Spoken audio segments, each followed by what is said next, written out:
እንኳን ለመጥምቀ መለኮት ለቅዱስ ዮሐንስ ዓመታዊ በዓል እንዲሁም በዚህች ዕለት ታስበው ለሚውሉ ቅዱሳን ወርሃዊና ዓመታዊ መታሰቢያ በዓላቸው በሰላም አደረሳችሁ አደረሰን። በስመ አብ ወወልድ ወመንፈስ ቅዱስ አሐዱ አምላክ አሜን። የተከበራችሁ የልዑል እግዚአብሔር ቤተሰቦች፣ የእናታችን የቅድስት ድንግል ማርያም የአስራት ያደራ ልጆች፣ የቅዱሳን መላእክት፣ የቅዱሳን ጻድቃን፣ የቅዱሳን ሰማዕታት ወዳጆች በልዑል እግዚአብሔር አምላካችን ፍጹም ሰላምታ እንደምን ቆያችሁ እያልን ከዚህ በመቀጠል የመጥምቀ መለኮት የቅዱስ ዮሐንስን ታሪክ እናሰማለን። በስመ አብ ወወልድ ወመንፈስ ቅዱስ አሐዱ አምላክ አሜን። አንድ አምላክ በሚሆን በአብ በወልድ በመንፈስ ቅዱስ ስም እናምናለን፣ ዛሬም ዘወትርም ለዘላለሙ አሜን። ቅዱስ ሉቃስ በወንጌሉ ምዕራፍ 1 ላይ በይሁዳ ንጉሥ በሄሮድስ ዘመን ከአብያ የክህነት ምድብ የሆነ ዘካርያስ የሚባል አንድ ካህን ነበረ። ሚስቱ ኤልሳቤጥም ከአሮን ነገድ ነበረች። ሁለቱም የጌታን ትእዛዝና ሥርዓት ሁሉ ጠብቀው ያለ ነቀፋ የሚኖሩ በእግዚአብሔር ፊት ጻድቃን ነበሩ። ይሁን እንጂ ኤልሳቤጥ መካን በመሆኗ ልጅ አልነበራቸውም በማለት የቅዱስ ዮሐንስ እናትና አባት ያስተዋውቀናል።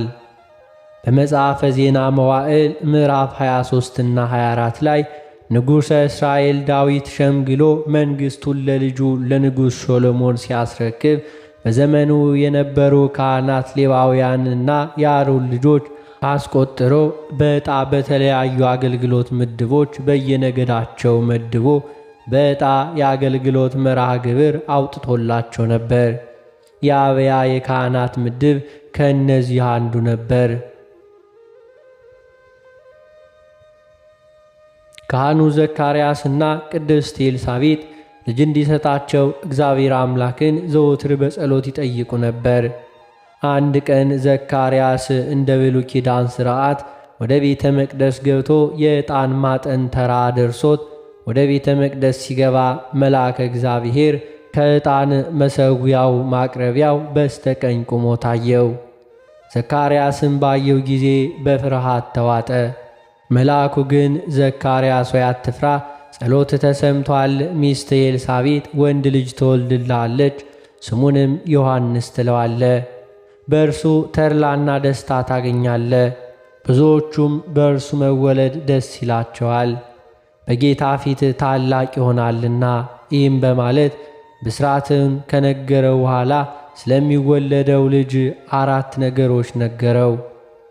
አንደኛ፣ የወይን ጠጅም ሆነ ሌላ የሚያሰክር አይጠጣም። በብሉይ ኪዳን ናዝራዊ ለተባለና እግዚአብሔርን ለማገልገል ከተለዩ በኋላ የሚያሰክር ነገር መጠጣት ክልክል ነው። የእግዚአብሔር መልአክ ለሶምሶን እናት ትጸንሻለሽ፣ ወንድ ልጅም ትወልጃለሽ፣ እንግዲህ ተጠንቀቂ፣ የወይን ጠጅም ሆነ ሌላ የሚያሰክር መጠጥ አትጠጪ፣ በልጁም ራስ ላይ ምላጭ አይድረስበት፣ ልጁ ከእናቱ ማዕፀን ጀምሮ ናዝራዊ በመሆን ለእግዚአብሔር የተለየ ይሆናል። ቅዱስ ዮሐንስም ለእግዚአብሔር አገልግሎት ተለይቷልና የሚያሰክር ነገር አይጠጣም። ሁለተኛ፣ በእናቱ ማዕፀን ሳለ በመንፈስ ቅዱስ ይሞላል። ሦስተኛ፣ ከእስራኤል ወገን ብዙዎችን ወደ ጌታ ወደ አምላካቸው ይመልሳቸዋል። አራተኛ፣ ለጌታ የሚገባ ሕዝብ ለማዘጋጀት በኤልያስ መንፈስና ኃይል በጌታ ፊት ይሄዳል።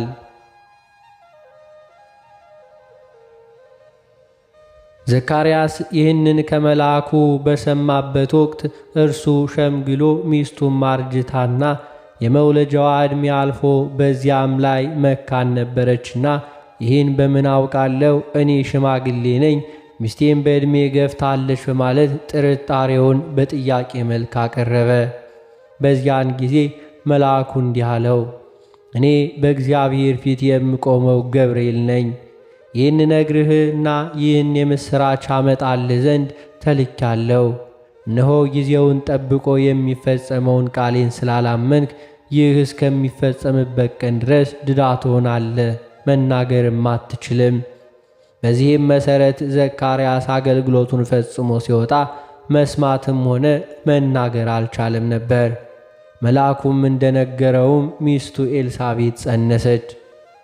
ይህ ከሆነ ከ6 ወር በኋላ የቅዱስ ዮሐንስን መጸነስ ለዮሐንስ ያበሰረው መልአኩ ቅዱስ ገብርኤል ከእግዚአብሔር ዘንድ እመቤታችን ቅድስት ድንግል ማርያምን እንዲያበስር ተላከ። መልአኩ እመቤታችን ወዳለችበት ገብቶ እጅ እየነሳ ሰላም ላንቺ ይሁን፣ እግዚአብሔር ከአንቺ ጋር ነው፣ ከሴቶች ተለይተሽ አንቺ የተባረክሽ ነሽ፣ በእግዚአብሔር ፊት ሞገስን አግኝተሻል እያለ ካመሰገናት በኋላ እነሆ ትጸንሻለሽ፣ ወንድ ልጅም ትወልጃለሽ፣ ስሙንም ኢየሱስ ትይዋለሽ፣ እርሱም ታላቅ ይሆናል፣ የልዑል ልጅም ይባላል፣ ለመንግሥቱ ፍጻሜ የለውም በማለት አምላክን ጸንሳ እንደምትወልድ አበሰራት። እርሷም መልሳ እኔ ወንድ ስለማላውቅ ይህ እንዴት ይሆናል ስትል መንፈስ ቅዱስ በአንቺ ላይ ይመጣል፣ የልዑልም ኃይል ይጸልልልሻል። እነሆ ዘመድሽ ኤልሳቤጥ በእርጅናዋ ወራት ወንድ ልጅ ጸንሳለች፣ መካን የተባለችውም 6ኛ ወሯን ይዛለች፣ ለእግዚአብሔር የሚሳነው ነገር የለምና አላት። እመቤታችንም እነሆ እኔ ለእግዚአብሔር ባሪያው ነኝ፣ እንደ ቃሌ ይሁንልኝ አለችው። በዚህች ቅጽበትም እግዚአብሔር ወልድ በተለየ አካሉ ከሥጋዋ ሥጋ ከነፍሷ ነፍስ ነስቶ በማኅፀኗ ተጸነሰ፣ ተዋሃደ።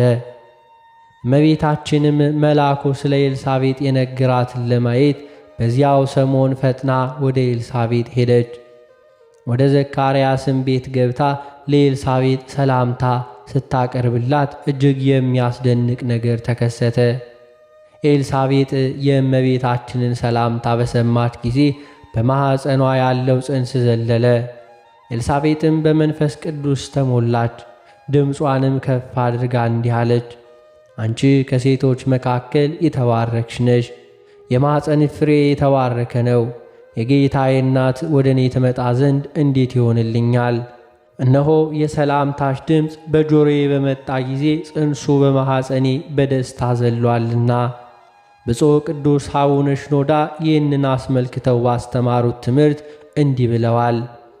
ይህንን ታሪክ ሳስበው 2 ነገሮች ጥያቄ ይሆኑብኛል። የመጀመሪያው ጽንሱ በደስታ እንዴት ሊዘል ቻለ የሚለው ሲሆን፣ ሁለተኛው ደግሞ እርሷስ ቢሆን የዘለለው በደስታ መሆኑን እንዴት አወቀች የሚለው ነው። ነገሩ የመንፈስ ቅዱስ መሆኑን ስንረዳ እንዲሁ እጹብ ብዬ አርንቄ ጥያቄን አቆማለሁ።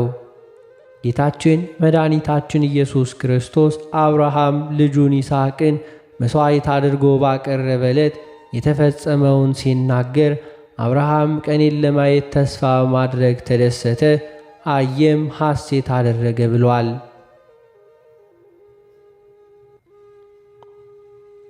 በዚህች ዕለት የተፈጸመው ይህ ነው። ቅዱስ ዮሐንስ ነቢያት በሙሉ ተስፋ ያደርጉት የነበረውን የጌታን ቀን የእግዚአብሔርን ሰው መሆን በማኅፀን ሆኖ ተመለከተና ፈጽሞ ተደሰተ። ያደረገው ነገርም የናፈቀውን ሰው ያገኘ ሕፃን ሮጦ ወደዚያ ሰው እንደሚሄድ ያለ ነው። ቅዱስ ያሬድ ደግሞ በድጓ መጽሐፉ ገና በእናቱ ማኅፀን ሳለ አውቆ የመካኒቱ የኤልሳቤጥ ልጅ ለድንግሊቱ ለእመቤታችን ልጅ ሰገደ ይላል።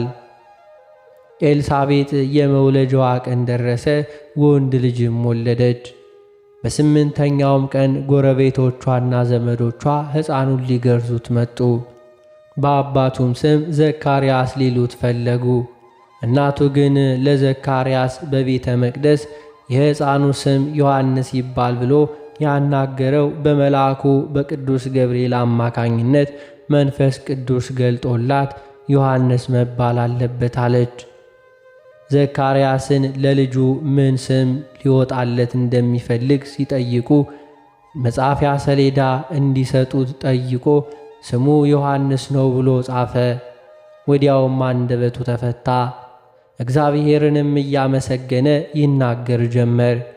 በዚህም ምክንያት ጎረቤቶች ሁሉ በፍርሃት ተመሉ። ነገሩም በይሁዳ አውራጃ ሁሉ ተወራ። የሰሙትም ሁሉ ይህ ሕፃን ምን ይሆን እያሉ በመገረም ጠየቁ። ካህኑ ዘካርያስም በመንፈስ ቅዱስ ተመልክቶ ስለ ሕፃኑ ስለ ቅዱስ ዮሐንስ ትንቢት ተናገረ።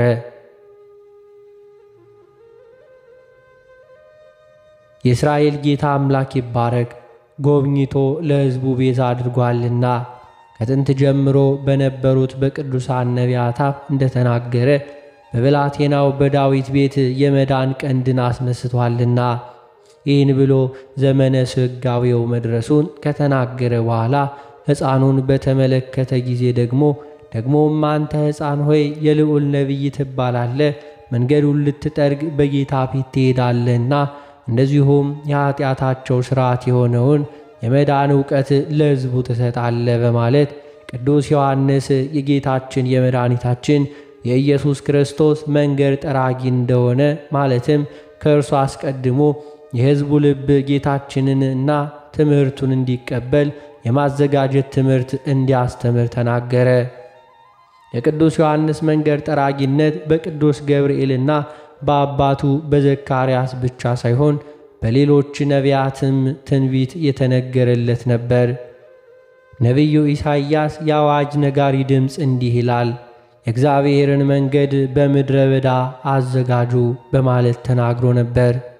ነቢዩ ሚልኪያስ ደግሞ እንዲህ ብሎ ነበር፣ እነሆ ፊቴ መንገድ እንዲያዘጋጅ መልእክተኛዬን እልካለሁ። እነሆ ታላቁና የሚያስፈራው የእግዚአብሔር ቀን ከመምጣቱ በፊት ነቢዩ ኤልያስን እልክላችኋለሁ።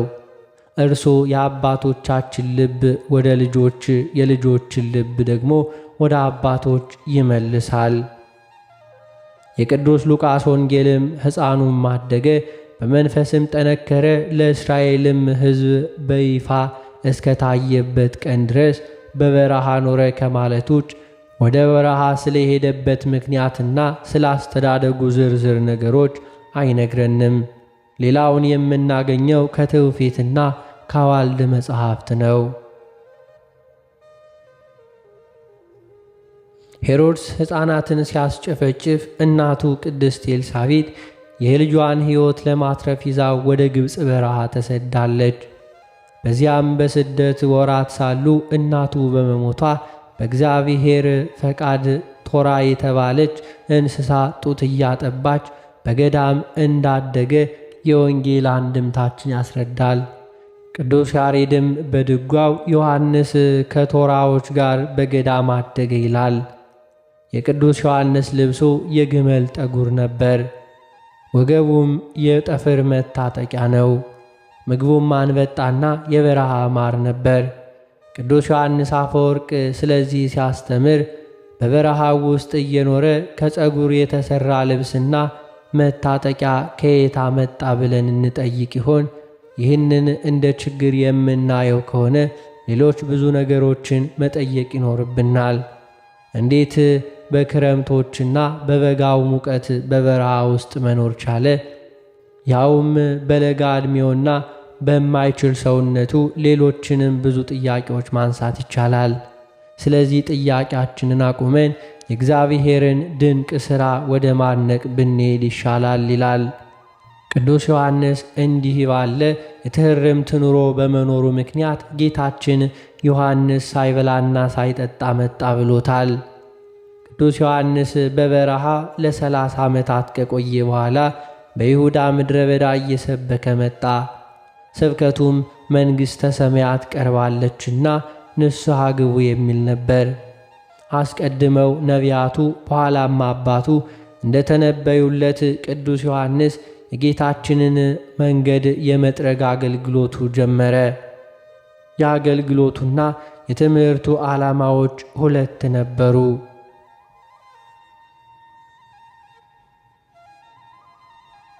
የመጀመሪያውና ዋናው ዓላማ ጌታችን መድኃኒታችን ኢየሱስ ክርስቶስን እስራኤል እንዲያውቁት ማድረግ ነው።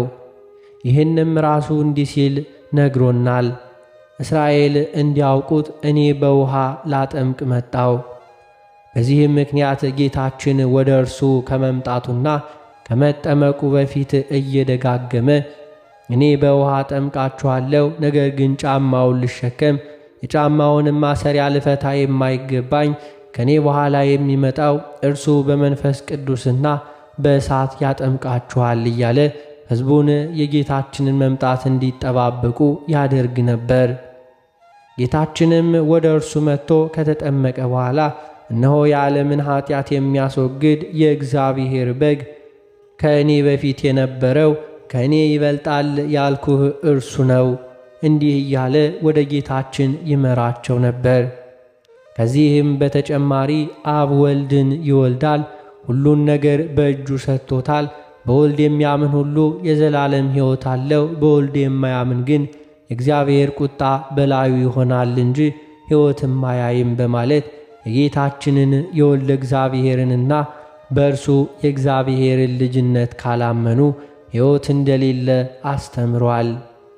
በሁለተኛ ደረጃ የቅዱስ ዮሐንስ አገልግሎትና ትምህርት ዓላማ ደግሞ መጥምቁ ዮሐንስ በበረሃ እያጠመቀና ለኃጢአት ስርየት የንስሐ ጥምቀትን እየሰበከ መጣ ተብሎ የተገለጸው ሲሆን ይህንን ቅዱስ ዮሐንስ አፈወርቅ እንደሚከተለው ያብራራዋልና።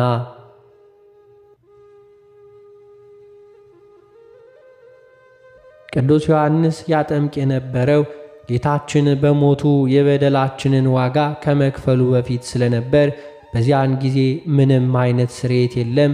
ስርየት የጌታችን ደም ውጤት ነውና ታዲያ ለኃጢአት ስርየት የንስሐ ጥምቀት እየሰበከ መጣ ማለት ምን ማለት ነው? አይሁድ ቸልተኞች ነበሩ፣ ኃጢአታቸውንም አያስቡም ነበር። ይልቁንም በብዙ ከፍተኛ ጥቂቶቹ ተጠያቂ የሆነ ሳለ ራሳቸውን በሁሉም ረገድ ትክክለኛ ጻድቅ አድርገው ይቆጥሩ ነበር። በአባታቸው ላይም አጉል ትምክህት ነበራቸው። እነዚህ ነገሮችም ለጥፋታቸው ሁሉ መንስኤ ሆነዋልና፣ ስለዚህ ይህንንም የጥፋታቸውን መንስኤ ለማስወገድ ቅዱስ ዮሐንስ ኃጢአታቸውን እንዲያስተውሉ እያደረገ የለበሰውን ልብስ ራሳቸውን እንዲመረምሩ የሚያደርግ ነበር። ስብከቱም ይሄው ነው። ለንስሐ የሚገባ ፍሬ አፍሩ፣ ራሳቸውን በኃጢአታቸው አለመውቀሳቸውና የራሳቸው ሥራ ሳይኖራቸው በአባቶቻቸው ያለ አግባብ መመካታቸው ከክርስቶስ እንዲርቁ አድርጓል። ኃጢአታችን ማስተዋል ግን መድኃኒታችን እንዲፈልጉና እንዲናፍቁ ያደርጋቸዋል። ቅዱስ ዮሐንስም የመጣው ይህንን ለማድረግ ነው። ምክንያቱም ራሳቸውን ባይወቅሱ የጌታን ጸጋ አይፈልጉም፣ አይናፍቁም። ጸጋውን ካልፈለጉ ደግሞ ስርየትን አያገኙም።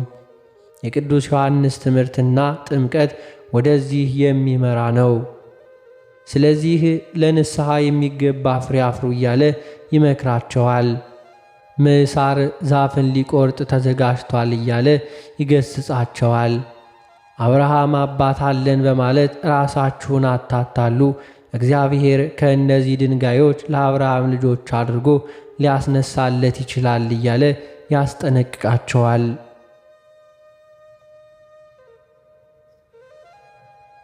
ቅዱስ ዮሐንስ ወደ እርሱ ይመጡ የነበሩትን ሰዎች እንዲህ እያስተማረ የዮሐንስ ጥምቀትን እያጠመቀ የጌታችን ተከታዮች ለመሆን ያዘጋጃቸው ነበር። በአጠቃላይ ያደርግ የነበረውን ነገር በአንድ በኩል ለሕዝቡ ኃጢአታቸውን በማሳሰብና አዳኝ መድኃኒት እንደሚያስፈልጋቸው በማሳመን፣ በሌላ በኩል ደግሞ ጌታችን ዓለምን ለማዳን የመጣ መሆኑን በመግለጽ ሕዝቡን ወደ ጌታችን መምራት ነበር። ቅዱስ ዮሐንስ አፈወርቅ ይህንን እንዲህ በማለት ይገልጸዋል። በአጠቃላይ መጥምቁ ዮሐንስ ያደረገው ነገር ጌታችን እጁን ይዞ ወደ እያንዳንዳቸው ቤት እየወሰደ በእርሱ መኑ እንደማለት ያለ ነው። ቅዱስ ያሬድም በድጓው ቅዱስ ዮሐንስን በጣፋጭ አንደበቱ ወንጌልን የሚሰብከውን ጀርባው በግመል ጸጉር የተከደነውን የዮሐንስን ቸርነት እንናገራለን እያለ የትምህርቱን ደገኛነት ያመሰግናል። ቅዱስ ዮሐንስ እንዲህ እያደረገ በሚያስተምርበትና ሕዝቡን በሚጠይቅበት ወቅት ከሕዝቡ ጥያቄ ይቀርብለት ነበር። አንተ ማነህ? ኤልያስ ነህን? ነቢዩ ነህን? ክርስቶስ ነህን? እያሉ ይጠይቁት ነበር። እርሱ ግን እኔ ክርስቶስ አይደለሁም፣ ኤልያስም አይደለሁም፣ እኔ ነቢዩ ዮሐንስ የጌታን መንገድ አቅኑ እያለ በምድረ በዳ የሚጮህ ሰው ድምፅ ነኝ ብሎ የተናገረልኝ ነኝ። እኔ በውሃ ጠምቃችኋለሁ፣ ከእኔ የሚበልጠውና ከእኔ በኋላ የሚመጣው ግን በመንፈስ ቅዱስ እንዲሁም በእሳት ያጠምቃችኋል በማለት ይመልስላቸው ያስተምራቸውም ነበር።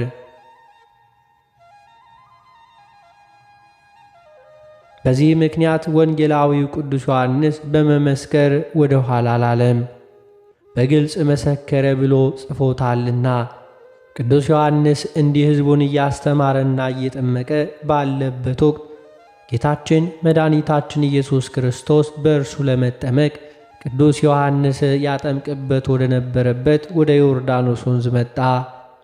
ቅዱስ ዮሐንስም እኔ በአንተ ልጠመቅ ይገባኛል እንጂ አንተ ወደ እኔ እንዴት ትመጣለህ ብሎ ይከለክለው ነበር።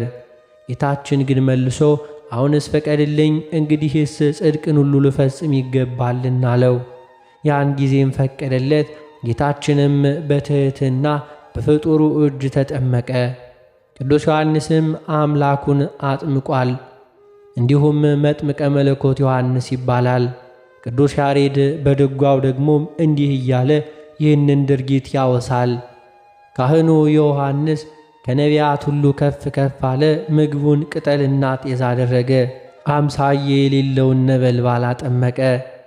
በጣፋጭ አንደበቱ ወንጌልን የሰበከና ቀኝ እጁ የመለኮት ትኩሳት ማቃጠል የዳሰሰችው የቅዱስ ዮሐንስ ቸርነቱን እንናገራለን። እንዲህም እያለ የክብር ጌጥ እግዚአብሔርን በመፍራት በትሕትናና በፍቅር መላእክት የሚሰግዱለትን ታላቅ ኃይል ያላቸው የሚያመሰግኑትን የቅዱስ ዮሐንስን ክብሩን ከፍ ከፍ ማለቱን ተመልከቱ። ዳግመኛም ቤተ ክርስቲያን በመልአኩ ዮሐንስ ስም የእግዚአብሔር ቅዱስ ለምትሆን ለአንተ መዳፍ ሰላም እላለሁ፣ የመለኮት እሳትን የዳሰሱ ጣቶችህንም ሰላም እንላለን፣ በመንፈሱ ይቀድሰንና ያነጻን ዘንድ ወደ መምህርህ ኢየሱስ ክርስቶስ ዘንድ ይጸልይልን ዘንድ እያለች ትማጸነዋለች።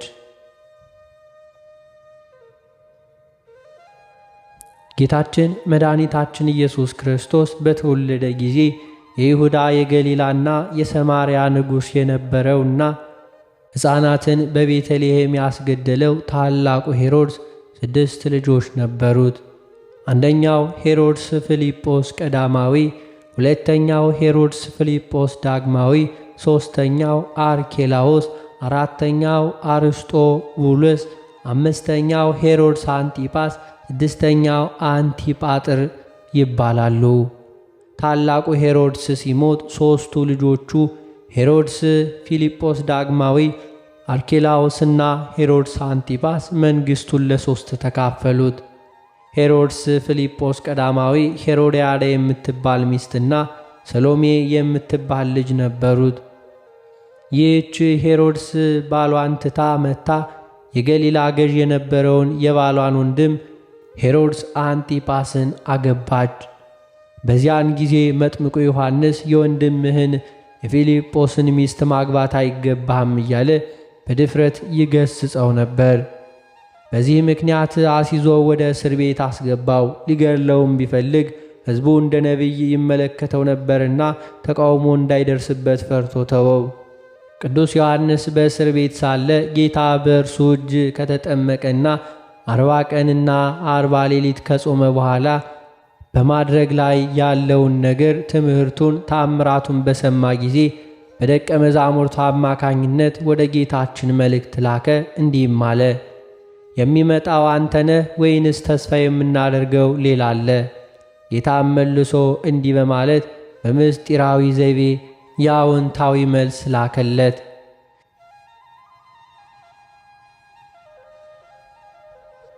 ሄዳችሁ ያያችሁትንና የሰማችሁትን ለዮሐንስ ንገሩት። ዕውሮች ያሉ፣ አንካሶችም ይሄዳሉ፣ ለምጻሞችም ይነጻሉ፣ ደንቆሮዎችም ይሰማሉ፣ ሙታንም ይነሳሉ፣ ለድሆችም ወንጌል ይሰበካል። በእኔ የማይሰናከል ብፁዕ ነው። መልእክተኞቹ ከሄዱ በኋላ ጌታ አብረውት ለነበሩ ሕዝቦች ቅዱስ ዮሐንስን ሴቶች ከወለዷቸው ወገን ከመጥምቁ ዮሐንስ የሚበልጥ አልተነሳም እያለ አመስግኖታል። ይህንንም በዝርዝር ወደፊት እናየዋለን።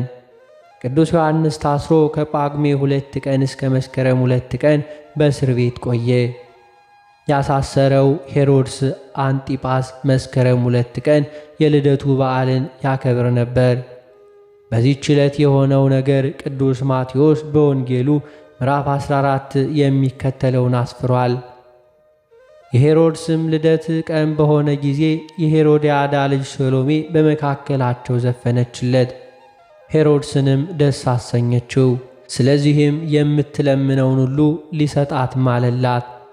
እርሷ ግን አስቀድማ በእናቷ ዘንድ አውቃ ነበርና የመጥምቁ ዮሐንስን ራስ በወጭት ስጠኝ አለችው። ንጉሡም አዘነ። ነገር ግን ስለ መሐላው አብረውት በማዕድ ተቀምጠው ስላሉት ሰዎች የዮሐንስን ራስ ቆርጠው ይሰጧቸው ዘንድ አዘዘ። ልኮም በግዞት በእስር ቤት ሳለ የዮሐንስን ራስ አስቆረጠው። ራሱንም በወጭት አምጥተው ለዚያች ብላቴና ሰጧት። እርሷም ወስዳ ለእናቷ ሰጠቻት። ደቀ መዛሙርቱም መጡ፣ በድኑንም ወስደው ቀበሩት። መጥተውም ለጌታችን ለኢየሱስ ክርስቶስ ነገሩት።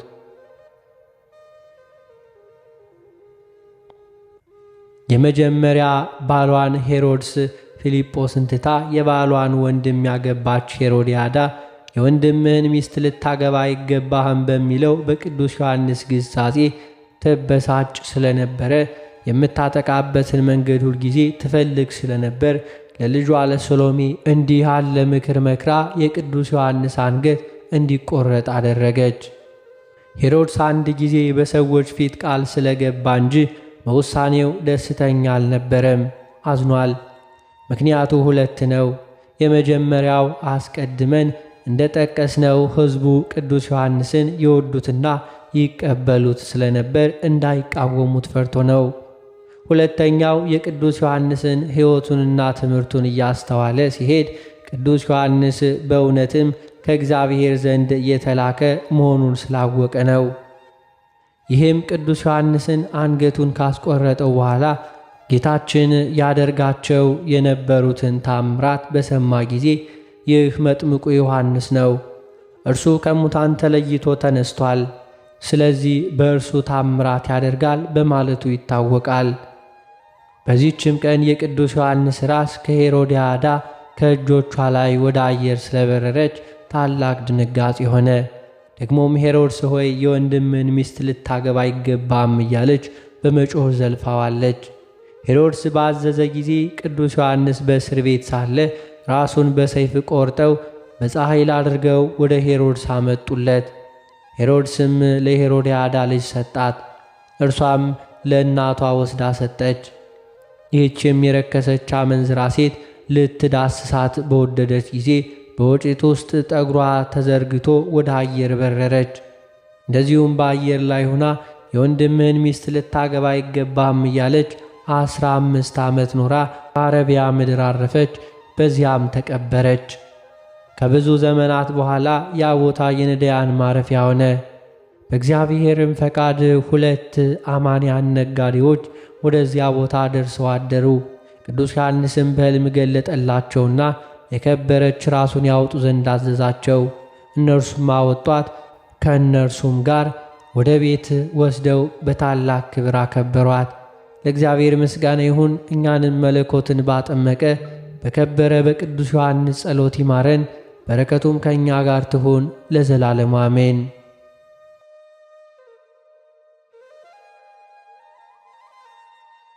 የተከበራችሁ የልዑል እግዚአብሔር ቤተሰቦች ከዚህ በመቀጠል በሰኔ 30 ቀን የሚነበበውን ስንክሳር እናሰማለን። በስመ አብ ወወልድ ወመንፈስ ቅዱስ አሐዱ አምላክ አሜን። አንድ አምላክ በሚሆን በአብ በወልድ በመንፈስ ቅዱስ ስም ሰኔ 30 በዚህች ዕለት ነቢይ ሰማዕትና ሐዋርያ የሆነ መጥምቁ ዮሐንስ ተወለደ። ይህም በእናቱ ማኅፀን ሳለ ለእግዚአብሔር ልጅ የሰገደው ነው። ይህም በመድህን ክርስቶስ ራስ ላይ እጁን ጭኖ ውሃ ያጠምቀው ዘንድ የተገባው ነው። በወንጌል እንደተናገረው ወንድ ልጅን ተወልድ ዘንድ የኤልሳቤጥ የጽንሷ ወራት በተፈጸመ ጊዜ ወንድ ልጅን ወለደች። ዘመዶቿና ጎረቤቶቿ እግዚአብሔር ቸርነቱ እንዳበዛላት በሰሙ ጊዜ ስለ እርሷ ደስ አላቸው። በስምንተኛውም ቀን ሊገዝሩት አመጡት። በአባቱ ስም ዘካርያስ ብለው ጠሩት። እናቱ ግን አይሆንም ዮሐንስ ይባል አለች። ከዘመዶችሽ ስሙ እንዲህ የሚባል የለም አሏት። አባቱን ጠቅሰው ማን ሊባል ትወዳለህ አሉት። እርሱም ብራና ለምኖ ስሙ ዮሐንስ ይባል ብሎ ጻፈ። ሁሉም አደነቁ። ያን ጊዜም አንደበቱ ከድናነት ተፈቶለት ተናገረ። እግዚአብሔርንም ፈጽሞ አመሰገነው። ስለ ልጁና ስለ መድኃኒታችን መምጣት ልጁ ዮሐንስን የልዑል ነቢይ እንደሚባልና በእግዚአብሔር ፊት እንደሚሄድ ትንቢት ተናገረ። ሰብአ ሰገልም መጥተው ከሄዱ በኋላ ሄሮድስ ሕፃናትን በገደላቸው ጊዜ ስለ ሕፃኑ ዮሐንስ ለሄሮድስ ነገሩት። እንዲገድሉትም ጭፍሮችን ላከ። ጭፍሮችም ወደ አባቱ ዘካርያስ መጡ። ሕፃኑንም ከእርሱ ፈለጉት።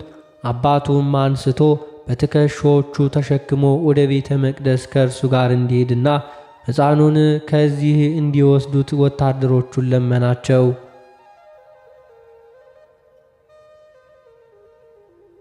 ከዚህም በኋላ ሕፃኑን በመሠዊያው ጠርዝ ላይ አኖረውና ከዚህ ራሳችሁ ተቀበሉት፣ እንዲሁ ውሰዱት አላቸው። ወዲያውኑ የእግዚአብሔር መልአክ ነጥቆ ወደ በረሃ ወሰደው። ጭፍሮችም ባላገኙት ጊዜ አባቱ ዘካርያስን ገደሉት። ሕፃኑ ግን አድጎ ለእስራኤል እስከ ተገለጠ ድረስ በበረሃ ውስጥ ኖረ።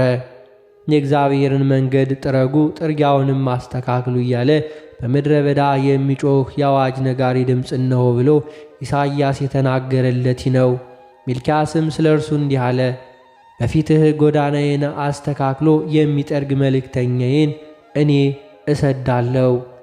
ራሱ መድኃኒታችንም ስለ እርሱ ሲናገር ሴቶች ከወለዷቸው መጥምቁ ዮሐንስን የሚበልጥ የለም ብሏል። ይህ የእግዚአብሔርን ልጅ ባጠመቀውና የማትዳሰስ ራሱን በዳሰሰ ጊዜ የምወደው ልጄ ይህ ነው፣ እርሱን ስሙት የሚል የአብን ቃል ሰምቷልና። ዳግመኛም ክብር ይግባውና በጌታችን በኢየሱስ ክርስቶስ ራስ ላይ መንፈስ ቅዱስ ወርዶ ሲቀመጥ አየ። እኛም መድኃኒታችን እንዲምረንና ይቅር እንዲለን በአማላጅነቱ እያመን መታሰቢያውን እናድርግ። በረከቱ ከእኛ ጋር ትኑር ለዘላለም አሜን። በዚህችም ዕለት የማርያና የማርታ የመነኮስ ገብረ ክርስቶስም መታሰቢያቸው ነው። በረከታቸው ከእኛ ጋር ይኑር ለዘላለም አሜን። በዚህች ዕለት ደግሞ በህንደኬ ካሉት ደሴቶች በአንዲቱ ውስጥ የሚኖር ገድለኛ የሆነ አባ ጌራን አረፈ። እርሱም እግዚአብሔርን የሚፈራና የሚወደው ጾምና ጸሎትን የሚወድ ነበር። ወደ እግዚአብሔርም የሚለምነውን ሁሉ ይሰማው ነበር። በጸሎቱም ከዚያች ሀገር ንዳድ፣ አባር፣ ድርቅ እንዲሁ በጠላት መማረክ፣ የደም መፍሰስና የመርከቦች መስጠም ተወገደ። የፈለጉትንም ሁሉ በጸሎት ያገኝ ነበር።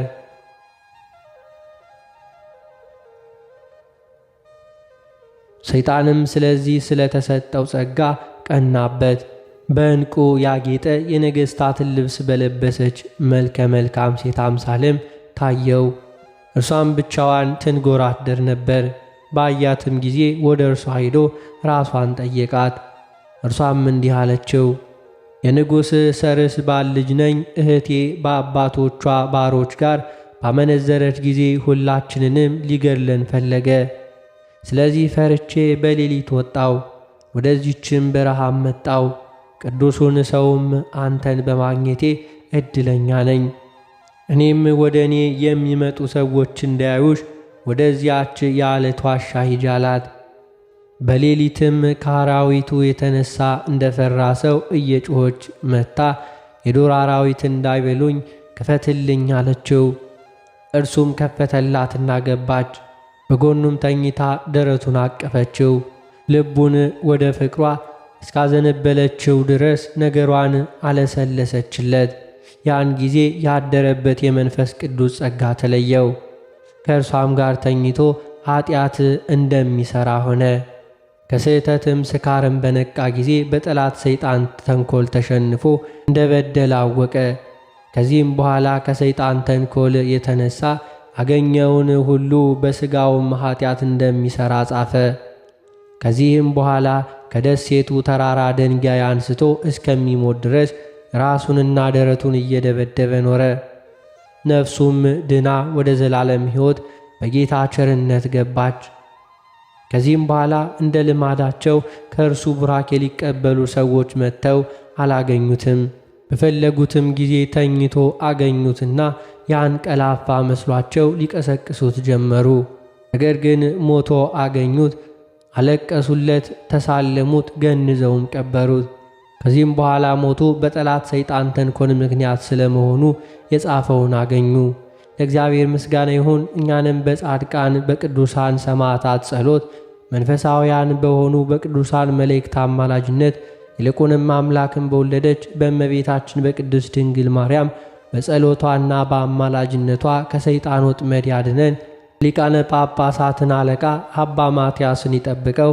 ሃይማኖታቸው የቀና ሁሉንም የጳጳሳት አለቆችና ኤጲስቆጶሳትን ይጠብቅልን። ሀገራችን ኢትዮጵያን ይጠብቃት ለዘላለሙ አሜን። የተባረከ የሰኔ ወር በእግዚአብሔር ቸርነት ተፈጸመ። አሜን።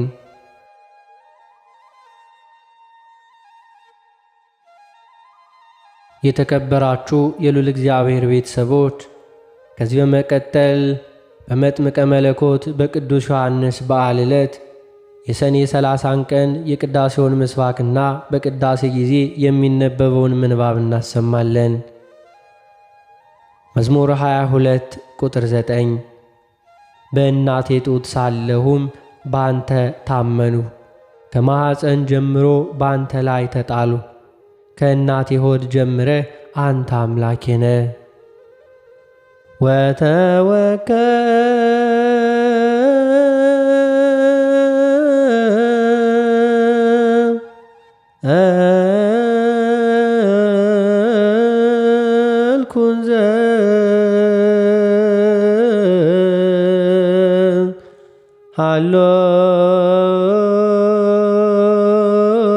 ሃሎኩ ውስተ አጥባተምየ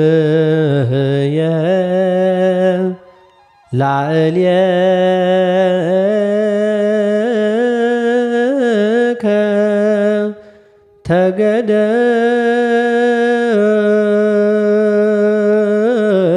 ተገደፍኩ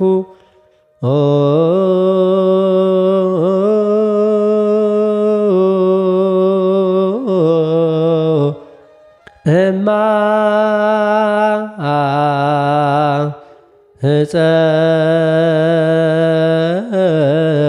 ሕፀን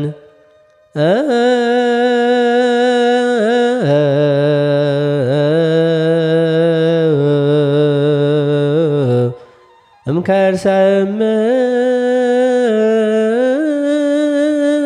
እምየ አንተ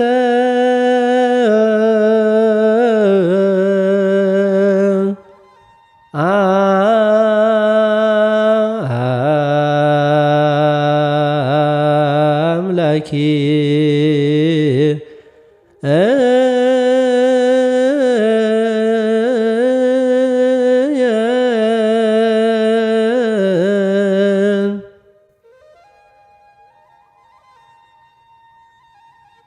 በመጥምቀ መለኮት በቅዱስ ዮሐንስ በዓል ዕለት በሰኔ 30 ቀን በቅዳሴ ጊዜ የሚነበብ የመጀመሪያው ምንባብ የሐዋርያው የቅዱስ ጳውሎስ መልእክት ወደ ሮሜ ሰዎች ምዕራፍ 7 ቁጥር 14 እስከ ፍጻሜ። ቃሉም እንዲህ ይላል። ሕግ መንፈሳዊ እንደሆነ እናውቃለንና እኔ ግን ከኀጢአት በታች ልሆን የተሸጥሁ የሥጋ ነኝ። የማደርገውን አላውቅምና የምጠላውን ያን አደርጋለሁና፣ ዳሩ ግን የምወደውን እርሱን አላደርገውም። የማልወደውን ግን የማደርግ ከሆንሁ ሕግ መልካም እንደሆነ እመሰክራለሁ። እንደዚህ ከሆነ ያን የማደርገው አሁን እኔ አይደለሁም፣ በእኔ የሚያድር ኃጢአት ነው እንጂ። በእኔ ማለት በሥጋዬ በጎ ነገር እንዳይኖር አውቃለሁና ፈቃድ አለኝና፣ መልካሙን ግን ማድረግ የለኝም። የማልወደውን ክፉ ነገር አደርጋለሁና ዳሩ ግን የምወደውን በጎ ነገር አላደርገውም። የማልወደውን የማደርግ ከሆንሁ ግን ያ የማደርገው እኔ አይደለሁም፣ በእኔ የሚኖር ኃጢአት ነው እንጂ። እንግዲህስ መልካሙን አደርግ ዘንድ ስወድ በእኔ ክፉ እንዲያድርብኝ ሕግን አገኛለሁ። በውስጡ ሰውነቴ በእግዚአብሔር ሕግ ደስ ይለኛልና። ነገር ግን በብላቴኖቼ ከአእምሮዬ ሕግ ጋር የሚዋጋውንና በብልቶቼ ባለ በኃጢአት ሕግ የሚማርከኝን ሌላ ሕግ አያለው። እኔ ምንኛ ጎስቋላ ሰው ነኝ! ለዚህ ሞት ከተሰጠ ሰውነት ማን ያድነኛል? በኢየሱስ ክርስቶስ በጌታችን ለእግዚአብሔር ምስጋና ይሁን። እንግዲያስ እኔ በአእምሮዬ ለእግዚአብሔር ሕግ፣ በሥጋዬ ግን ለኃጢአት ሕግ እገዛለሁ።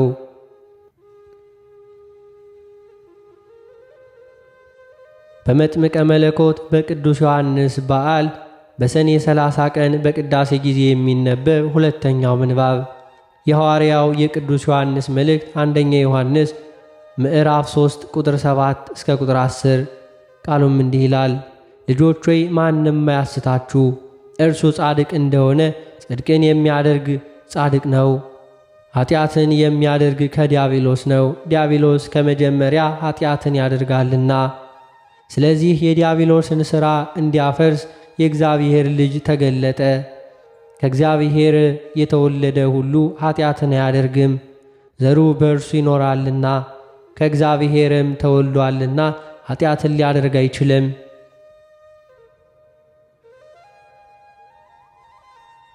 በመጥምቀ መለኮት በቅዱስ ዮሐንስ በዓል ዕለት በሰኔ 30 ቀን በቅዳሴ ጊዜ የሚነበብ ሦስተኛው ምንባብ የሐዋርያት ሥራ ምዕራፍ 19 ቁጥር 1 እስከ ቁጥር 11። ቃሉም እንዲህ ይላል።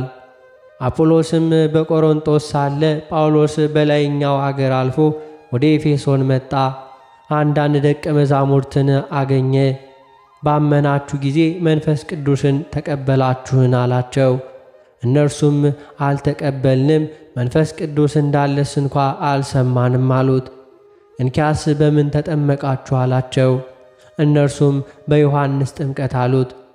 ጳውሎስም ዮሐንስስ ከእርሱ በኋላ የሚመጣው በኢየሱስ ክርስቶስ ታምኑ ዘንድ ለሕዝብ እየተናገረ በንስሐ ጥምቀት አጠመቅ አላቸው። ይህንም በሰሙ ጊዜ በጌታ በኢየሱስ ስም ተጠመቁ። ጳውሎስም እጁን በጫነባቸው ጊዜ መንፈስ ቅዱስ ወረደባቸው፣ በልሳኖችም ተናገሩ፣ ትንቢትም ተናገሩ። ሰዎቹም 12 ያህሉ ነበር። ወደ ምኵራብም ገብቶ ስለ እግዚአብሔር መንግሥት እየተነጋገረና እያስረዳቸው 3 ወር ያህል በግልጥ ይናገር ነበር። አንዳንዶች ግን እልከኞች ሆነው በሕዝብ ፊት መንገዱን እየሰደቡ ባላመኑ ጊዜ ከእነርሱ ርቆ ደቀ መዛሙርትን ለየ። ጢራኖስም በሚሉት በትምህርት ቤት ዕለት ዕለት ይነጋገር ነበር። በእስያም የኖሩት ሁሉ አይሁድም የግሪክ ሰዎችም ጌታን ቃል እስኪሰሙ ድረስ 2 ዓመት ያህል እንዲሆነ።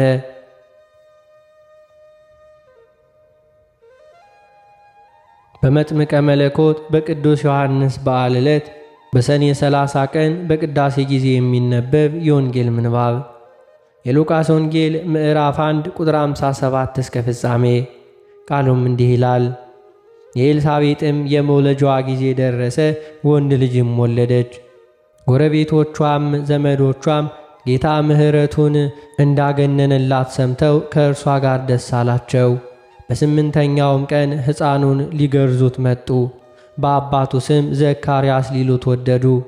እናቱ ግን መልሳ አይሆንም፣ ዮሐንስ ይባል እንጂ አለች። እነርሱም ከወገንሽ ማንም በዚህ ስም የተጠራ የለም አሏት። አባቱንም ማን ሊባል እንዲወድ ጠቀሱት። ብራናም ለምኖ ስሙ ዮሐንስ ነው ብሎ ጻፈ። ሁሉም አደነቁ። ያን ጊዜም አፉ ተከፈተ፣ ምላሱም ተፈታ፣ እግዚአብሔርንም እየባረከ ተናገረ። ለጎረቤቶቻቸውም ሁሉ ፍርሃት ሆነ። ይህም ሁሉ ነገር በይሁዳ በከተማው ሀገር ሁሉ ተወራ። የሰሙትም ሁሉ እንኪያ ይህ ሕፃን ምን ይሆን እያሉ በልባቸው አኖሩት፣ የጌታ እጅ ከእርሱ ጋር ነበረችና።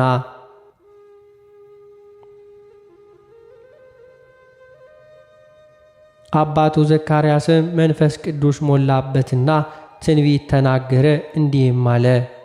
የእስራኤል ጌታ አምላክ ይባረክ፣ ጎብኝቶ ለሕዝቡ ቤዛ አድርጓልና ከጥንት ጀምሮ በነበሩ በቅዱሳን ነቢያት አፍ እንደተናገረ በብላቴናው በዳዊት ቤት የመዳን ቀንድ አስነስቶአልና። ማዳኑም ከወደረኞቻችንና ከሚጠሉን ሁሉ እጅ ነው። እንደዚሁ ለአባቶቻችን ምሕረት አደረገ። ለአባታችን ለአብርሃምም የማለውን መሐላውን ቅዱሱን ኪዳን አሰበ። በእርሱም ከጠላቶቻችን እጅ ድነን በዘመናችን ሁሉ ያለ ፍርሃት በቅድስናና በጽድቅ በፊቱ እንድናገለግለው ሰጠን። ደግሞም አንተ ሕፃን ሆይ የልዑል ነቢይ ትባላለህ፣ መንገዱን ልትጠርግ በጌታ ፊት ትሄዳለህና። እንደዚህም የኀጢአታቸው ስርየት የሆነውን የመዳን ዕውቀት ለሕዝቡ ትሰጣለህ። ይህም ከላይ የመጣ ብርሃን በጎበኘበት በአምላካችን ምሕረትና ርኅራኄ ምክንያት ነው። ብርሃኑም በጨለማና በሞት ጥላ ተቀምጠው ላሉት ያበራል፣ እግሮቻችንንም በሰላም መንገድ ያቀናል።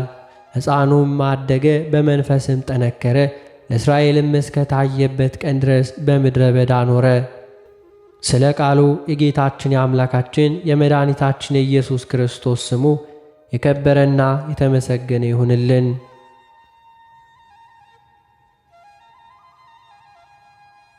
አነሳስቶ ላስጀመረን አስጀምሮ ላስፈጸመን ለጌታችን ለአምላካችን ለመድኃኒታችን ለኢየሱስ ክርስቶስ ክብር ምስጋና ይገባል፣ ዛሬም ዘውትርም ለዘላለም አሜን።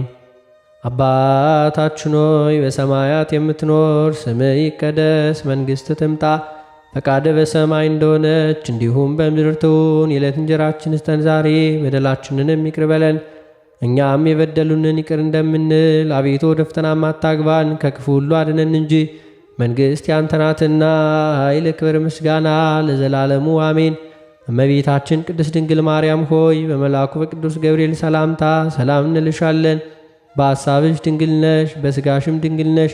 የአሸናፊ እግዚአብሔር እናት ሆይ ሰላምታ ላንቺ ይገባሻል። ከሴቶች ሁሉ ተለይተሽ አንቺ የተባረክሽ ነሽ፣ የማፀንሽ ፍሬ የተባረከ ነው። ጸጋን የተመላሽ ቅድስት ሆይ ደስ ይበልሽ፣ ልዑል እግዚአብሔር ከአንቺ ጋር ነውና ከተወደደው ልጅሽ ከጌታችን ከመድኃኒታችን ከኢየሱስ ክርስቶስ ዘንድ ይቅርታውንና ምሕረቱን ለምኝልን ኃጢአታችንንም ያስተሰርይልን ዘንድ ለዘላለሙ አሜን።